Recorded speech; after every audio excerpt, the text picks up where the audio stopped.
જય ગૌ માતા, જય ગોપાલ. પારુલ જીવદયા ટ્રસ્ટ તો આજે 12 તારીખ અને ગુરુવારની રાત તો તમામ અમારે પારુલ જીવદયા ટ્રસ્ટના ગૌ સેવકો સેવા કરતા અમારો ટાઈમ રાતનો 9 થી રાતના 11:30 સુધી. તો ભાઈ આ એક પાંજરાપોળ છે, કોઈ પ્રાઇવેટ ગૌશાળા નથી, બરોબર? તો તમે જોવો અહીંયા અનાજના નિરાધાર હાવ બિચારા લોકોએ કાઢી મૂક્યા.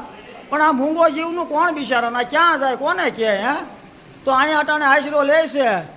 તો અમારે આવા મૂંગા જીવ માટે હા માંગુ ક્યાંક કિનલબેન વિવેકભાઈ તરફથી એમના જન્મ દિવસ નિમિત્તે 2100 રૂપિયાનું ગાય માતાના બીમાર ગાય માતાના ચરણોમાં આવેલ છે. જય ગૌ માતા. તો કિરણબેન, આ તમારા જન્મ દિવસ નિમિત્તે તમે આને ખરેખર આજ તમે તમારી જન્મતિથિ બહુ સારામાં સારી રીતે ઉજવી. કારણ કે જન્મદિવસનો મહત્વ જે છે કે જિંદગીની મારી પર આપણો જન્મદિવસ હોય તો આવા મૂંગા જીવને એને જમાડીને એના પેટ ઠારવીને તો જ કુદરત આપણા પરિવારના પેટ ઠારે, બરાબર? તો તમે આને જે અર્પણ કર્યું છે તમે એમ માનજો આજ મેં ભગવાનને 32 ભાતનો ભોજન થયેલો. કારણ કે આ જીવે છે, આ જીવ. અને આ મૂંગા જીવનું કોણ?